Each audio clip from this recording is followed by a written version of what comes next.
भदौ 23 र 24 मा भएको जेन्जी आन्दोलनले नेपालको इतिहासलाई फेरेको छ।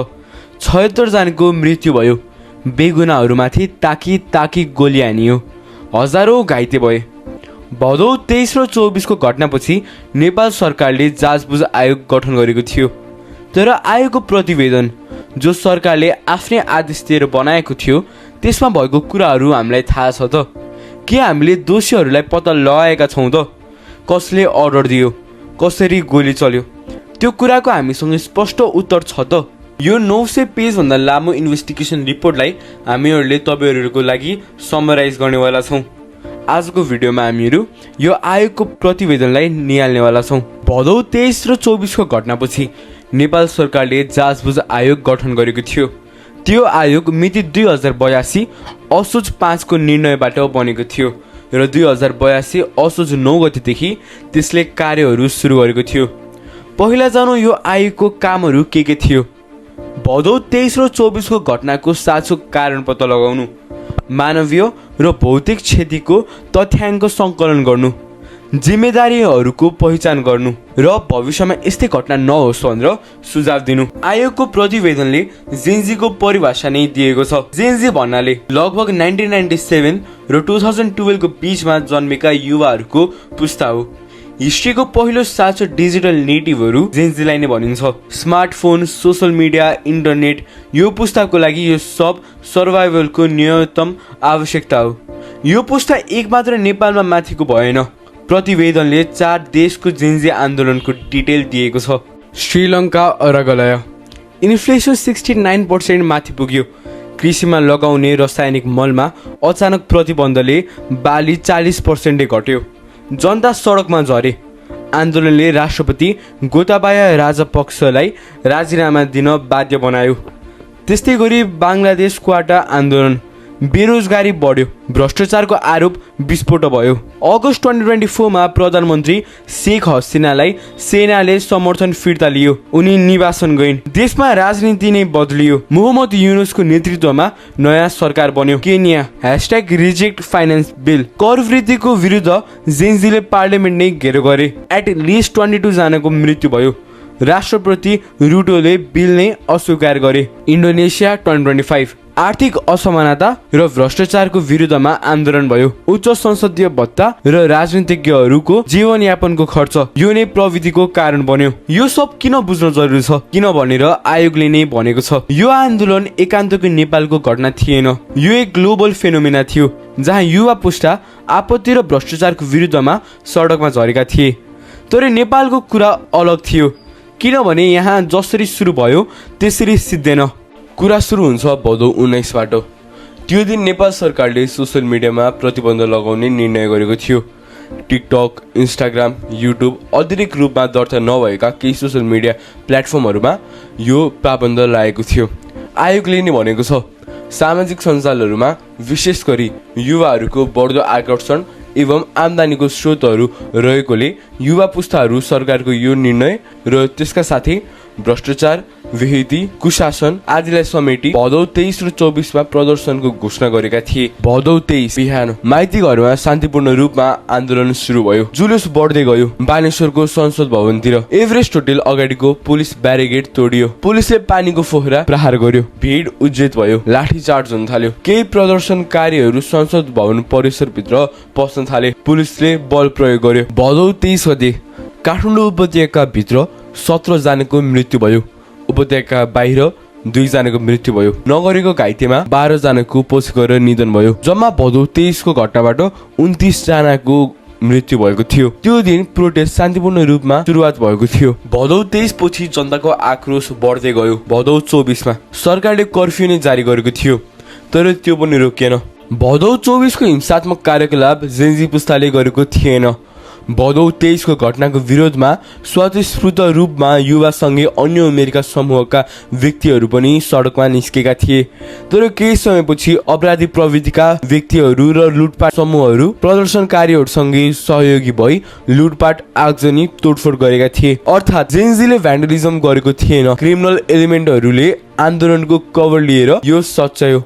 अब आयोगको प्रतिवेदनले निकालेको अङ्कहरू हेरौँ। मृत्यु 76 यो 76 जनाको ब्रेकडाउन छ। 42 जना सुरक्षाकर्मीको गोली प्रहारबाट मृत्यु भएको थियो। 3 जना नेपाल पुलिस, बाँकी लुटपाट र हिंसाको कार्यमा मृत्यु भएको थियो। उमेर अनुसार युवाहरू 18 वर्षदेखि 35 वर्षको एज ग्रुप सबैभन्दा बढी प्रभावित थिए। घाइते 2522 जना। भौतिक क्षति 85 अर्ब, करिबन 85 अर्ब बराबरको भौतिक क्षति भएको थियो। र यो सबको परिणाम, यो घटनाहरूको कारण सरकारको विघटन मात्र भएन, प्रतिनिधि सभा नै भङ्ग भयो।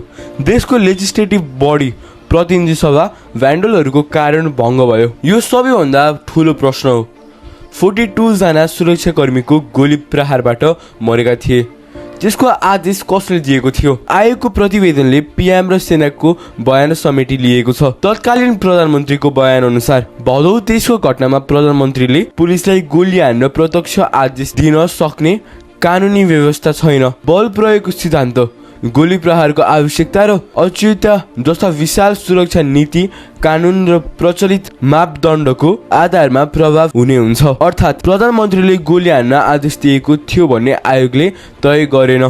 तर आयोगले नेपाल प्रहरीको बयान पनि लिएको छ। सेक्युरिटी पर्सनलको बयानमा बल प्रयोग कानुनी हदसम्म भित्र नै भएको भेटिन्छ। प्रहारले भएको छ। क्राउडले पहिला आक्रमण गरेको थियो र त्यहाँ बल प्रयोग भएको थियो। आयोगले यसलाई तथ्याङ्कको विश्लेषण र कन्क्लुजन सेक्सनमा लेखेको छ र जिम्मेदारी सेक्सनमा केही अधिकारीहरूको नाम पनि छ। अब एउटा कुरा जो सबैभन्दा इन्ट्रेस्टिङ थियो, आयोगले खालि फोन र भिडियोमा निर्भर भएन। तिनीहरूले सिडिआर र बिटिएस डेटा होइन, यो भन्दा पनि एमटिडी उपयोग गरेर एनालाइसिस गरेको छ। यसले गर्दा के हुन्छ त, भदौ 23 र 24 को दिनसम्म यस क्षेत्रको मोबाइल टावर डाटाले कतिजना थिए, कुन बेला आए र कहाँ गए त्यो पत्ता लगाउन सकिन्छ। यो फोरेन्सिक लेभलको डिजिटल एभिडेन्स हो। आयोगले स्पेसिफिक इलाकाको स्पेसिफिक बेलामा फोन कोबाट आयो भन्ने एनालाइसिस गरेको छ। आयोगले डिस्कर्ड, यो मेसेजिङ र कम्युनिटी प्लेटफर्मको भूमिकाको बारेमा विश्लेषण गरेको छ। डिस्कर्डमा केही सर्भर र च्यानलहरूमा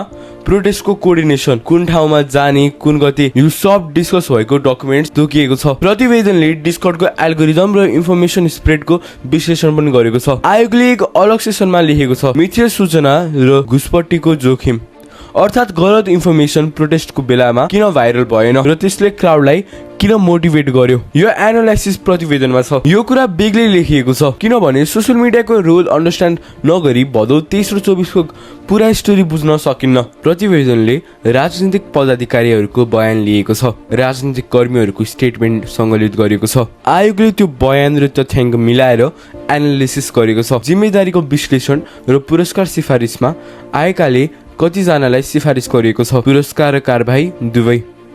यो प्रतिवेदन पब्लिकली रिलिज छ, अर्थात् आयोगले नामसहित जिम्मेदारी तय गरेको छ। आयोगले सबैभन्दा महत्त्वपूर्ण निर्णय निकाल्यो। भदौ 23 को आन्दोलनको तत्कालीन कारण थियो सोसियल मिडिया ब्यान, तर मूल कारण थियो केही अरू, भ्रष्टाचार र कुशासन जड रूपमा रहनु। तर देशभरि तिनै धेरै वर्षदेखिको गुनासोहरूको आगो तीन सब जोरमा आयो र भदौ 23 को घटना भयो। 2046 सालदेखि अहिलेसम्म 35 वर्षमा 30 वटा सरकार बने। तिनीहरूभन्दा बढी सत्कारका नाममा पावर स्ट्रगल र गभर्मेन्ट चेन्ज भयो। आयोगले खालि घटना विश्लेषणमा मात्र रोकिएन, शासक सुधारको लागि इन्टेन्सिभ सुझाव दिएको छ।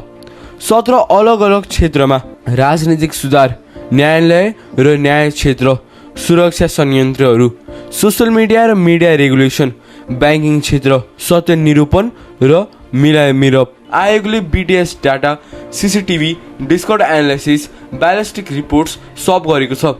प्रतिवेदनमा एभिडेन्स छ। तर प्रश्न यो सुझावहरू लागू हुन्छ त? नेपालमा 35 वर्षमा 30 वटा सरकार। सुझाव लागू गर्न त्यतिखेर त हुन्न जब सरकार नै टुटाफुटा अवस्थामा रहेको छ। भदौ 23 र 24 को घटनामा 76 जनाको ज्यान गयो, 2522 जना घाइते भए, 85 अर्ब बराबरको भौतिक क्षति भयो र देशको प्रतिनिधि सभा नै भङ्ग भयो। अहिले नम्बरमा मात्र भनेर बिर्सिनु हुँदैन। तिनीहरू व्यक्ति थिए, तिनीहरूको आमा थिए, बा थिए, छोराछोरीहरू थिए। यो आयोगको प्रतिवेदन त्यो 900 पान्नाभन्दा लामो प्रतिवेदन, त्यसले त्यो व्यक्तिहरूको घटनाको साँचो तथ्याङ्क राख्न खोजेको छ। हामीले गर्न सक्ने यो प्रतिवेदन पढ्ने, सेयर गर्ने र आफ्ना नेताहरूलाई सोध्ने। यो सुझावहरू कब लागू हुन्छ? प्रतिवेदनको लिङ्क डिस्क्रिप्सनमा हुनेछ, पढ्नु होला। त्यसको लागि यति नै। Pratik and you watching the exposure. धन्यवाद।